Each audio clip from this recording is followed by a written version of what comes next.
The town of Oak Haven, West Virginia, was the kind of place the map makers usually forgot. It was a dying coal town tucked deep in a valley where the fog stayed long after the sun came up. At the heart of Oak Haven sat the Sterling Industrial Complex, a massive, high-security research facility that provided the only jobs left in the county.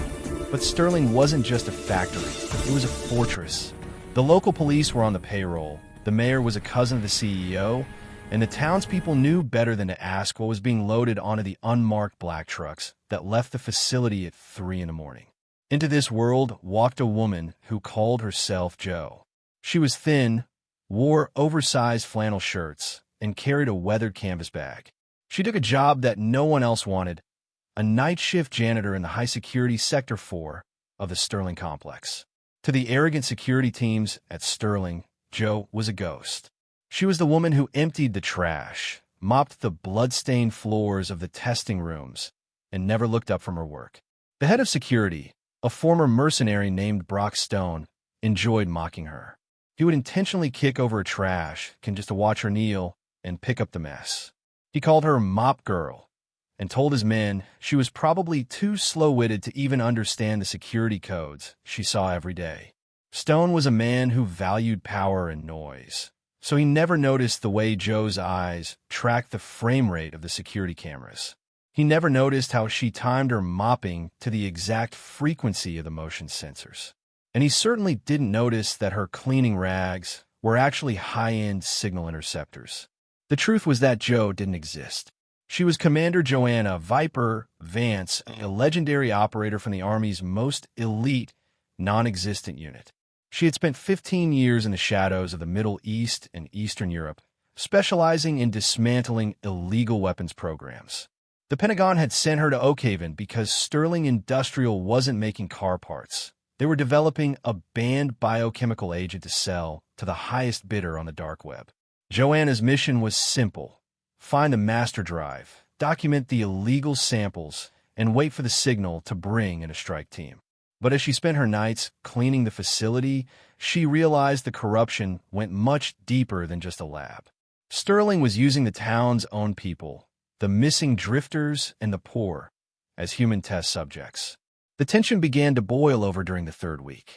Joanna was mopping the hallway outside the main lab when she heard a muffled scream from behind a heavy steel door. A young man, a local she recognized from the diner, was being dragged toward a cold, sterile room by 2 of Stone's men. He was terrified, begging for his life. One of the guards, a man named Miller, saw Joanna watching. He walked over, sneering, and shoved his shoulder into her, nearly knocking her over. He told her to keep her eyes on the floor if she wanted to keep her job or her life. Joanna bowed her head, her knuckles whitening as she gripped the mop handle. For a split second, the janitor mask slipped and a cold, predatory hunger filled her eyes. Miller felt a sudden, inexplicable shiver, but he laughed it off, thinking it was just the basement draft. That night, Joanna moved.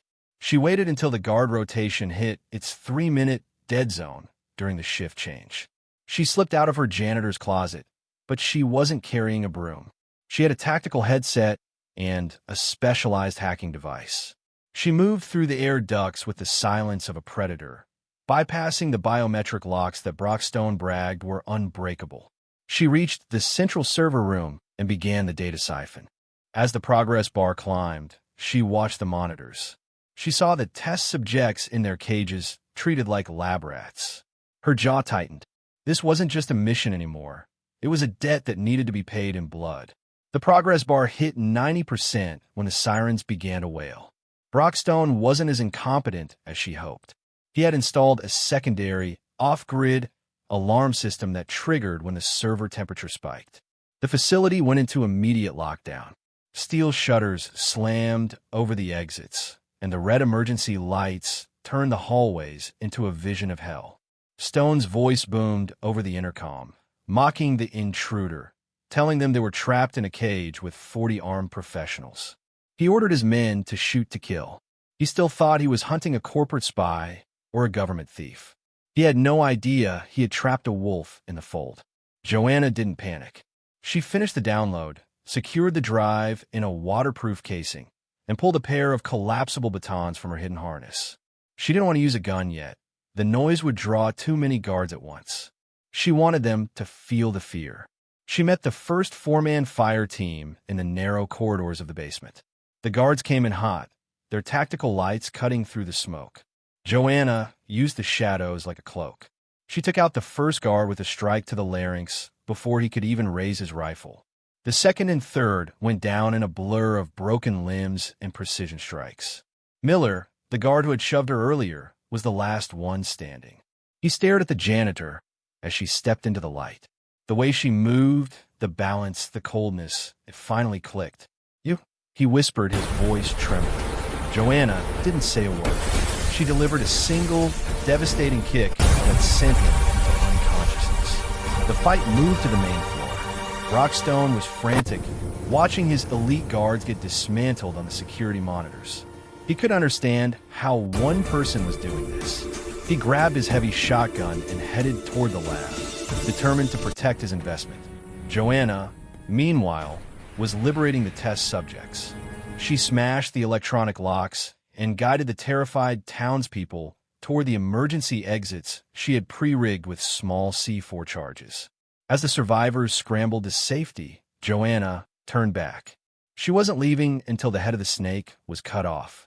The final confrontation took place in the CEO's glass-walled office, overlooking the entire facility. Brockstone was there, waiting, his shotgun leveled at the door. He was sweating, his bravado replaced by the desperate energy of a cornered animal. When Joanna walked in, she wasn't wearing the flannel shirt anymore. She was in her tactical gear, the Viper insignia visible on her shoulder. Stone laughed, a high-pitched manic sound. He told her that even if she killed him, the data would never leave the mountain. He pulled the trigger, but Joanna was already moving. She used the heavy mahogany desk as cover, the glass shattering above her head. The battle that followed was a masterclass in Tier 1 combat. Stone was strong and experienced, but Joanna was a scalpel. She used his own weight against him, parrying his strikes and landing counterblows that systematically disabled his defenses. Stone tried to reach for a backup pistol, but Joanna pinned his hand to the desk with a combat knife she pulled from her boot.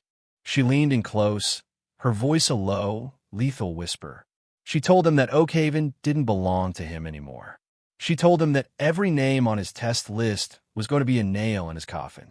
With a final, powerful strike, she sent Stone crashing through the glass wall, where he landed on the floor of the atrium below, right in front of the federal agents who were finally breaching the building. The sun began to rise over the West Virginia hills as the Sterling Industrial Complex was swarmed by a joint task force of the FBI and the National Guard. The unmarked black trucks were replaced by ambulances and police cruisers. The secret was out. The test subjects were being reunited with their families, and the story of the corrupt facility was already breaking on the national news. Brockstone and the CEO were led away in chains, their faces pale as they realized their untouchable empire had been brought down by a woman they thought was beneath their notice. Joanna stood on a ridge overlooking the town, her canvas bag over her shoulder. She watched as the fog finally lifted from the valley. A young ranger officer walked up to her, saluting with genuine respect. He asked her if she wanted a ride to the base for the official debriefing. Joanna looked at the town of Oakhaven one last time. She saw the people standing tall, the fear finally gone from their eyes. She shook her head and told the officer that she'd find her own way back. She had a new mission, a new shadow to hunt. As the officer turned to give orders to his men, Joanna disappeared into the tree lane.